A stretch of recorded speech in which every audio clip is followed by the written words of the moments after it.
Where we went in that day, there's a few doors to your right. Mm-hmm. You, you'll see. Yeah. But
Hey everybody, good morning. It's great to be back here in Hillsborough County. I have a feeling I'm going to be here quite a bit over the next couple of years.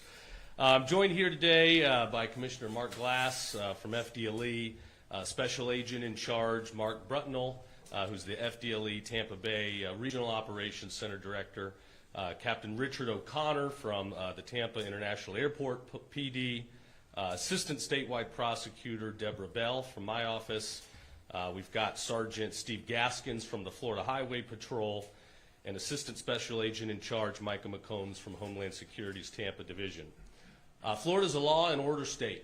I think by now you guys know that. We've got a great governor who backs our law enforcement and who makes sure that our communities are going to be safe. We're going to do everything we can to put bad people away and protect our families and our children.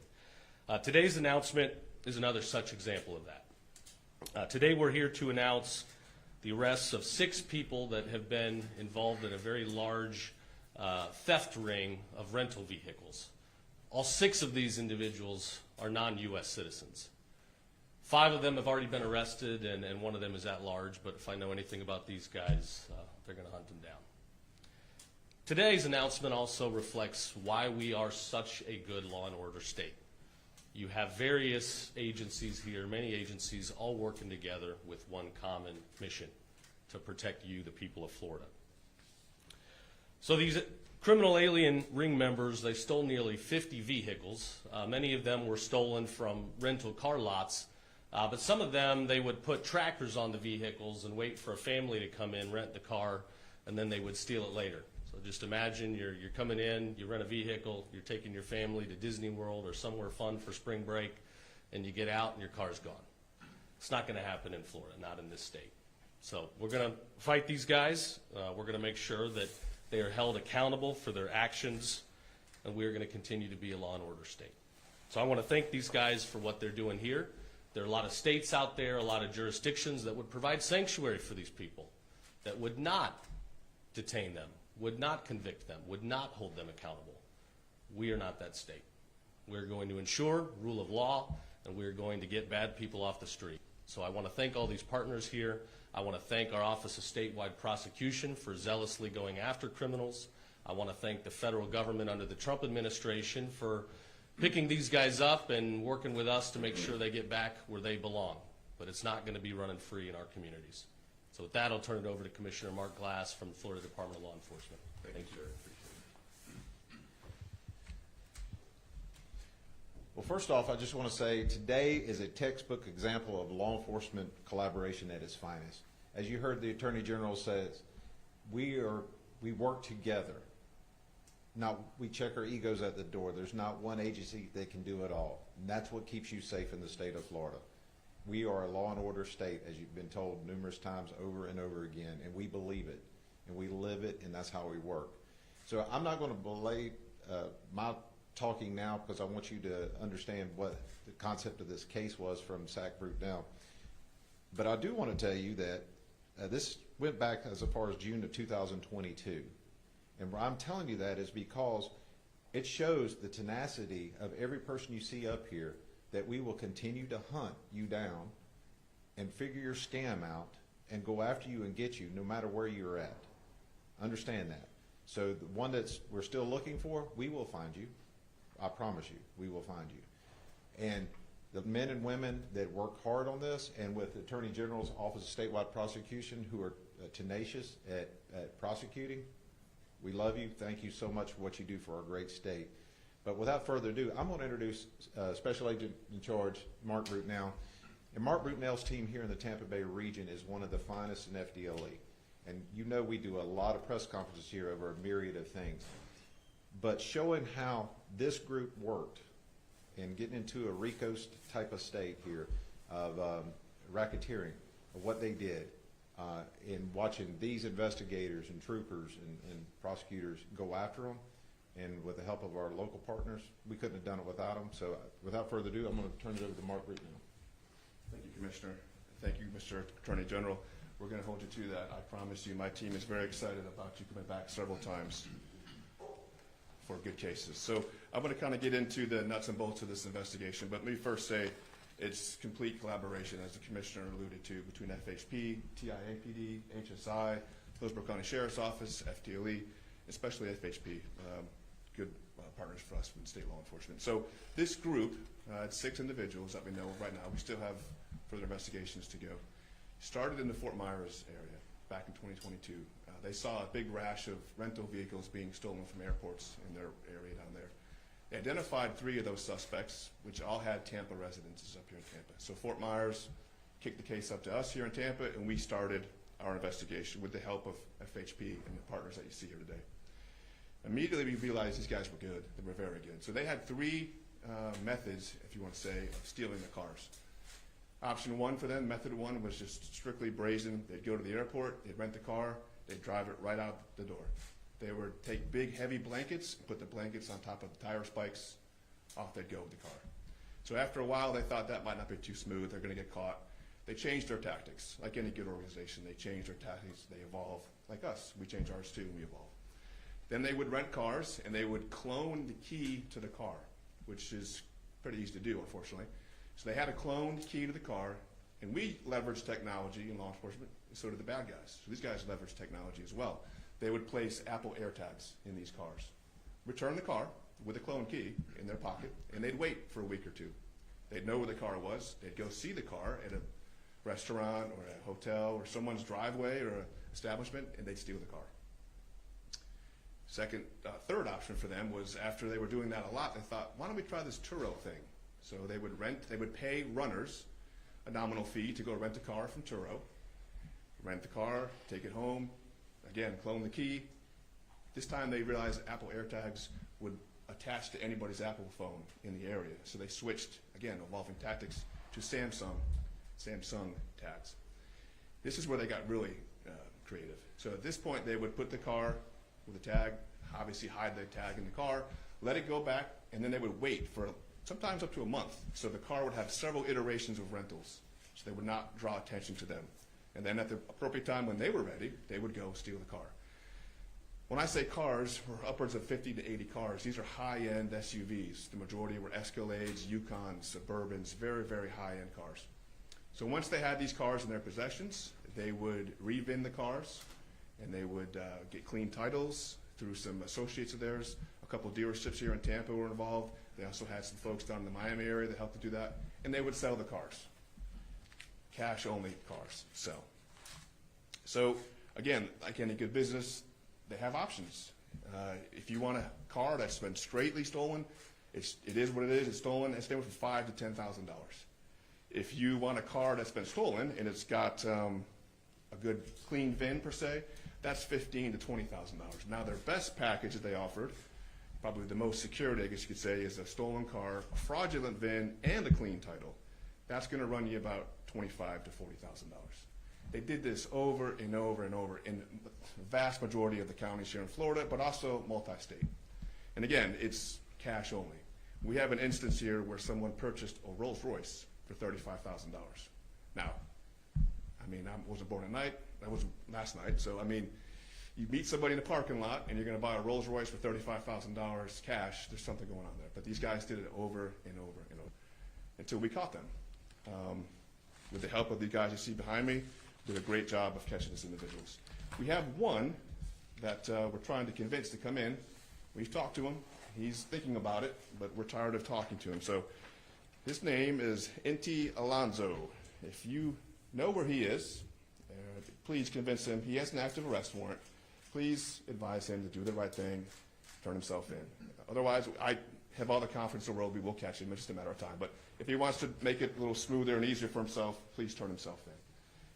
So that is kind of the down and dirty of this case. A lot of work went into this, a lot of analytical work, a lot of surveillance, a lot of technology, a lot of court orders. Our prosecutor from the statewide prosecution office was with us thick and thin all the way through. Again, collaborative effort. I'm very proud of the law enforcement agencies here in Tampa Bay. We work together hand in hand and produce very large-scale cases like this. You guys are victimizing citizens, visitors, tourists. We just can't have it. So with that, I'll turn it over to Lieutenant Gaskins with FHP. Hey, thank you this morning. The Florida Highway Patrol, this is a crystallizing case of partnerships we have between state, federal, and local law enforcement agencies. From the Highway Patrol side, this initiated from a basic traffic stop, what the Highway Patrol is out there doing every single day to ensure public safety. In this case, 2 years ago, a traffic stop led to a more in-depth investigation. And during that investigation, we discovered that vehicles were being stolen, VINs were being stolen, retitled, all those things that you just heard about. Once the two agencies realized that the cases were working together, we collaborated together with them, and we started putting bad people in jail. 81 cars recovered that are stolen. And again, our criminal interdiction unit with the Florida Highway Patrol here, especially in Troop C, Tampa Bay area, outstanding job on their part. Jeremy Fields, my trooper behind me here, was the person who started it on our end. And so those efforts that they do, they're very good at how they do these investigations and following up. And all that information led to the collaboration that you see that we're able to give you today. So unfortunately, we've had some innocent victims here where they bought cars.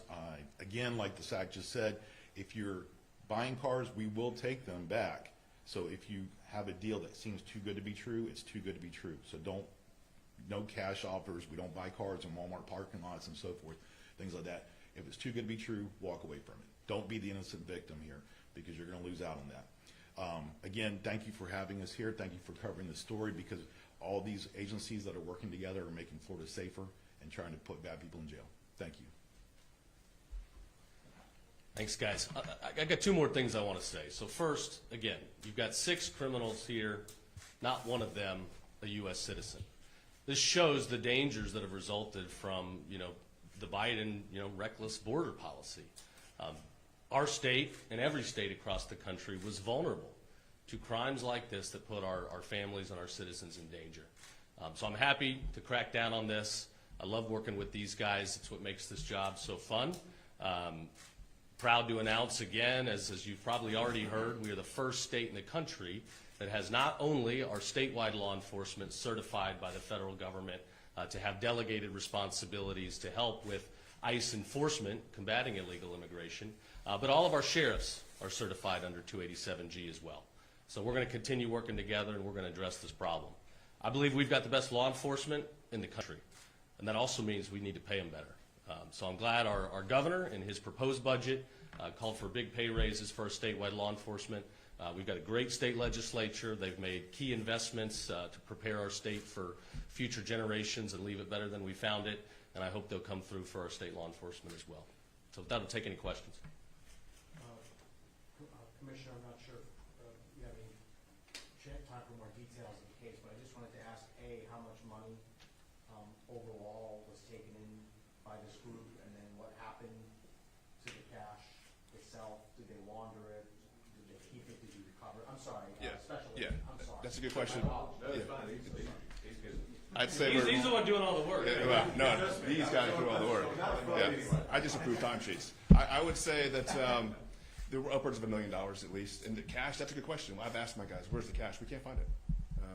So I don't know, maybe just living a lifestyle, but yeah, that's a good question. We don't know where the money went. But we'll still obviously have an active investigation going. We're still looking at some things, some bank records, and putting things together. And when you say dealerships were involved, can you just characterize whether these are like big dealerships? No, they're not that big, but that's where FHP comes in. They're the ones that helped us locate those. And what were the dealerships doing exactly? They were helping this organization with some fraudulent bins. So they were like document paperwork? Yes. And FHP has a great unit that does only that, and without their help, we would not be here today. And these dealerships in Tampa and city? Yeah, in Hillsborough County. Yeah. And do these buyers know what they're getting into? I mean, if you're buying a Rolls Royce for $35,000, don't you know maybe something's a little bit suspicious? Are they going to be held accountable for being involved in something that may seem sketchy? Well, I would echo what the lieutenant said from FHP. If it's too good to be true, it's too good to be true. Some of these folks, yes, were innocent victims, but some, I'm sure they had an idea. If you're, to his point, you're meeting somebody in a parking lot of Walmart to buy a brand new GMC Yukon for $20,000 in cash. There's something not right there. What's the next step in this process for these 5 men that are currently arrested? What does that process look like here on out? Well, so there's 3 in Hillsborough County. I think 2 are in Pasco. the court process begins now. So they have a right to the court process. Once we get the sixth guy in custody, he'll have the same right. One is in Texas. I'm sure he'll be extradited back to Florida to be held accountable for his actions. And we're continuing the investigation. I'm still looking at other associates as well. Attorney General, I wanted to ask about the citizen aspect of this. You know, not being a citizen is different than being here illegally. Can you say whether there are people who are actually here without proper documentation, or are they just not citizens of the country? Yeah, initial review indicates it's probably a case of both. With some of these individuals, we defer to Homeland Security and their database as to what the actual documented status is, so I don't want to comment on that prematurely, but it does seem like you've got a case of both. Some of them are undocumented and some of them are citizens, not citizens, but here legally. Correct. Can you say how many of which? Not at this time, not yet. Anybody else? Airport police, I mean, were the cars being taken from the airport rental lots? Is that why you're here? And Yes. basically, Yes. yeah. Is there any indication that there were also personal cars as well? I mean, we're heavily focused on rental, but personal cars are probably easier to steal, I would assume. Yes, there was, the majority were rental cars, but there were some personal ones, but the vast majority were rentals for this group. And how many of the cars did you recover? 81. You definitely got 80. You got 80. Yes, sir. Okay, thanks everybody.